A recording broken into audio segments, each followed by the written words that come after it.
Take one. This is the 1884 Morgan. We have the obverse side here, which is pretty good. But I chose to do the reverse. So this will be the side that I show. Okay? The first step is to punch the hole. But as you see, there's some wiggle room there. So when there's wiggle room, there's a possibility that it can be mispunched. So what I have to do is fill those spaces up. I can do two things.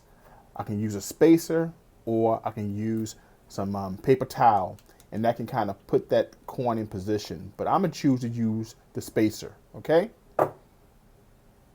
So what I found out is that the spacer that I wanted to use snapped. So it's not allowing me to put the coin in there flush. So I will have to use the paper towel. But this is what happens when you use tools. They break. You have to replace them. But that goes into the price when you do coin rings. You always have to account for your tools as well, because wear and tear is a factor. So what I'm going to do is use some shop towel and place it there, and then I'll go ahead and punch the hole, start the process.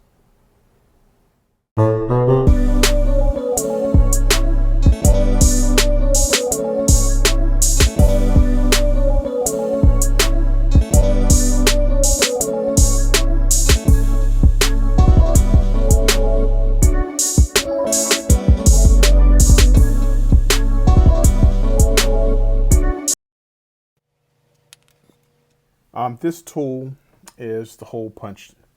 The next tool that I use is my 6-ton press. This is I bought from Harbor Freight. It's around $75 if you're interested. I'll make sure I put the link in the description. This will give me enough pressure to punch a hole in the center of my coin. Okay.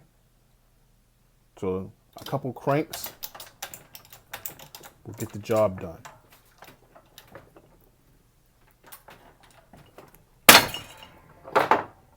There we go.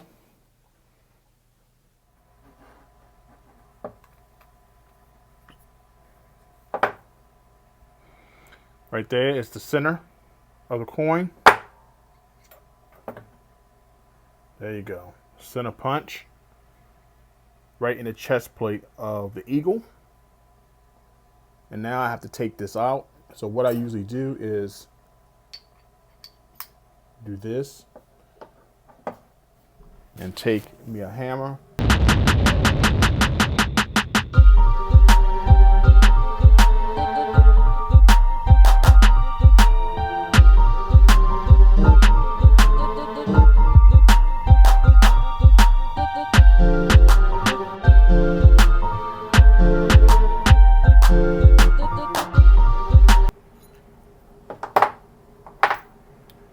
So as you see,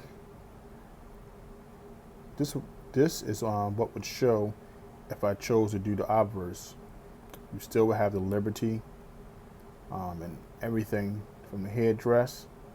But since this is the part that I'm going to show, if I was going to do a thick band coin ring, you would get the eagle's head along with the wings.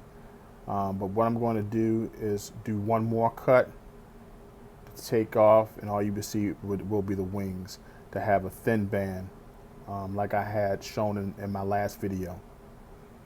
Okay, so everything looks good. Now you want to make sure you smooth out and deburr the inside of the cut edge. Make sure it's nice and smooth, and I'll show you that process.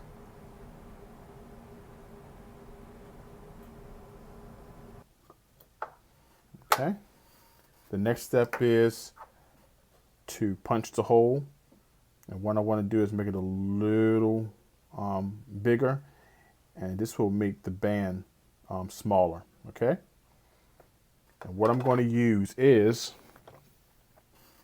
this right here. It's called the Peppy Tools combination disc cutter, and this is a lifesaver. So that's the next step.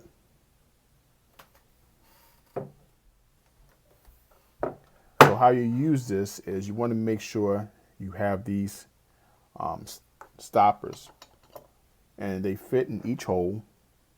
If I decided to make it a little bit thinner band, I place it in a bigger hole, which would have been 13/16. Right now, this is a 3/4. So I place that in there to make sure it's centered. Once I center, I tighten up the knob here, and that fixes the corn exactly where I need it to be. And then I can start cutting. You measure twice, cut once. So I make sure that it's in the right position. So I loosen it up, place this in. This brings the coin to a center, and then you close it up. And then I examine it to see exactly where it is to make sure it's in the right spot. Okay, so you should see that what part will be cut out. Okay, so I think that should be enough. And I'll do something real nice with the center as well. I'll try to make that maybe appended punch. You place that right in the center, but before you do that, you have to put some peppy lube. You place that like that. Make sure you have the lube on there. Place there, and put this on a 6-ton press.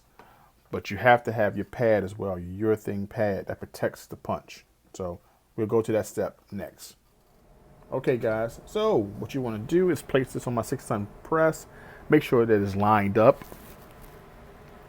And then I want to start to crank.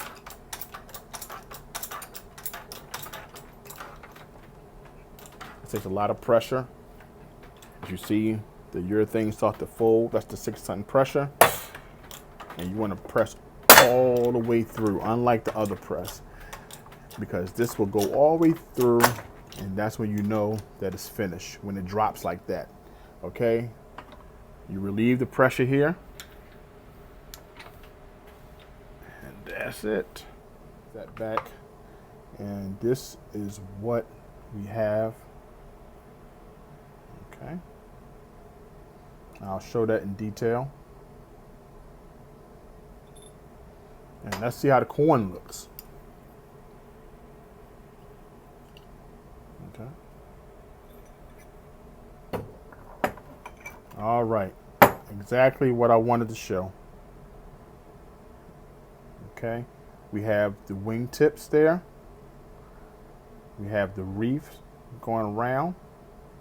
And we have the inscription, "In God We Trust." This will be the part that shows on the ring. The next step is where I'm going to put my stamp. As you see, this is the obverse. We take more of the face away. The date still stands. This will be the inside of the ring. I think I'm going to put my JT corn ring stamp right there. All right, so that'll be the next step. All right, guys, that's what we're looking for. It's a perfect cut. So what I want to do now is to deburr the inside and sand it to give it a smooth cut. Okay.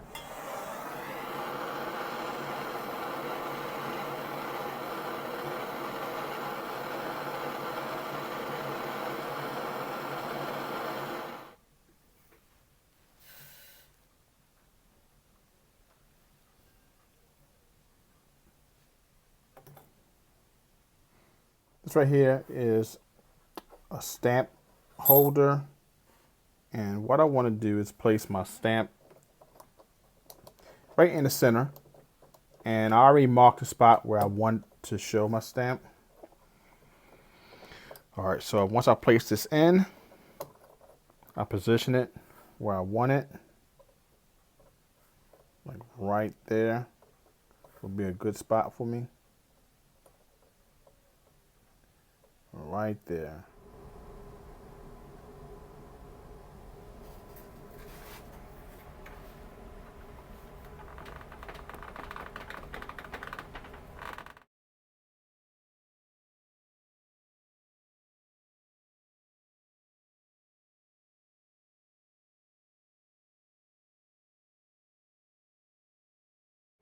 You see that the JT is there.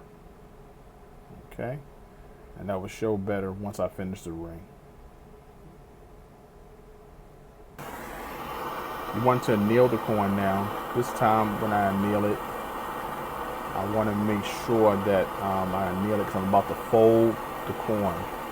This is the first step in starting to make the corn ring. You want to fold it inside out. So there we go. I put a little heat to it. And then the next step is to quench it. All right, going to quench the corn.